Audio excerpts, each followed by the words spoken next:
Hello, I'm Larry Huffmeyer with Winfield United, here with Logan Hall with Premier Ag, and we're going to talk about corn fungicides and the balance of the season here. So, Logan? Yes, I want to start off today talking about Winfield's response to fungicide scores.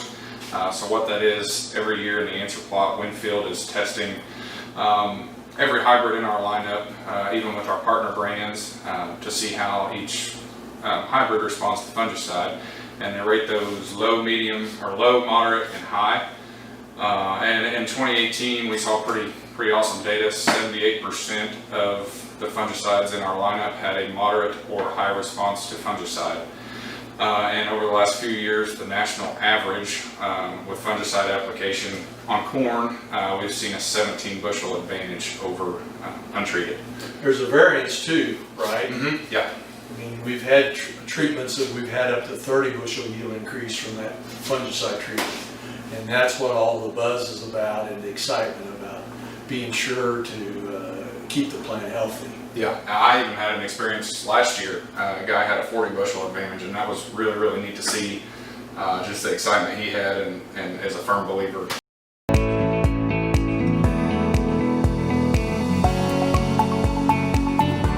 So Logan, what are some of the main diseases we're targeting when we make these applications? Probably the most common would be gray leaf spot. It's just a little bitty spore, or little bitty lesion you'll see on the leaf. And we've got a sample plant here, and it'll take over the plant pretty fast. I've noticed last week I didn't see a whole lot, and this week it is really ramped up. It likes really hot humid conditions. So Unique thing about a gray leaf spot is, I can talk about this due to my age, and that has to do with once you have a lesion, all the food that the leaf produces from the lesion outward gets blocked. So it kind of works just like a heart blockage does in humans.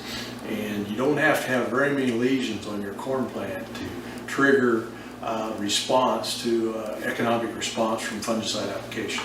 another common one we see, I haven't seen too much yet this year, but I have seen a few. And I've got one here, northern corn leaf blight. It's much easier to see. Yes. They're cigar shaped, they get the size of your fingers, and if this lesion gets on your plant from the ear leaf up, that's tough to get enough of your nutrition the plant has created into the ear. That's truly devastating. And then the big elephant in the room we're always concerned about every year, Larry's probably southern rust.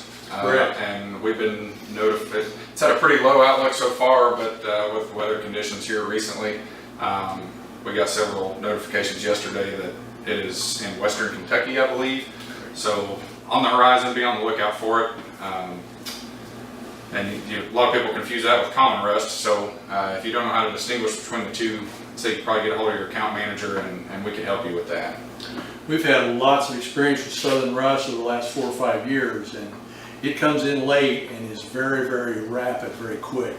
So if you're early planted corn, if you got a chance to get corn planted in April, it's probably pretty far along and rust may not affect it. But if you got towards the later end of the planting season, May and June, definitely watch the reports in those plants, because rust could really, if it does finally get here, could really affect each later planting. Yeah.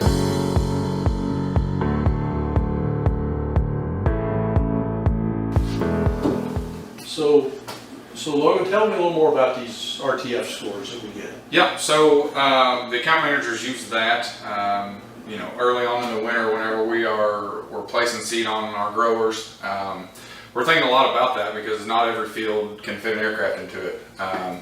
And not every field, you may have fields far away you may not even think about going back to with a fungicide. So if something's got a low RTF score, probably not going to think about it much. Might place that, somewhere that an aircraft wouldn't be able to get into, a smaller field or a little holler field or something like that, where your high response, your high RTF hybrids, you definitely want to pay close attention to those. And that we're kind of using that with our seed placement, and even going into our decisions right now, like we're doing every single day, walking corn. and beans and scouting for disease and figuring out which fields are priority, which ones we may want to hold back One on. other item we do when we make these fungicide applications is a lot of times we include an insecticide. And of course, this particular plant's already pollinated and the silk are still intact, but it only takes about 3 kernels per ear to give you another bushel of corn. And most of our insecticide treatments we use are right in that price range. So if we're going over with a fungicide, a lot of times insecticide is included, especially if you've had insects doing some clipping of the silks before pollination. So that's kind of a natural. The last thing is we want to be sure and protect this plant from the ear leaf up, because this is the amount of leaves that's going to really produce all the food that goes into the ear. Okay, and so that's when we go ahead and use a deposition aid like Master Lock, so that we get the product down through the foliage, at least covering the ear leaf and these other leaves, because we want to keep them protected clear up to black layer, which is basically about 65 days after tassel emergence. So when we see corn tassel, we say, oh, we're good. But really, at that point in time, that field or that particular plant's about half done with its maturity process. We've got to keep it healthy and fed and throughout the next 60 days after tassel emergence. And getting good coverage with a product like Master Lock with our applications is part of the thing that makes it work.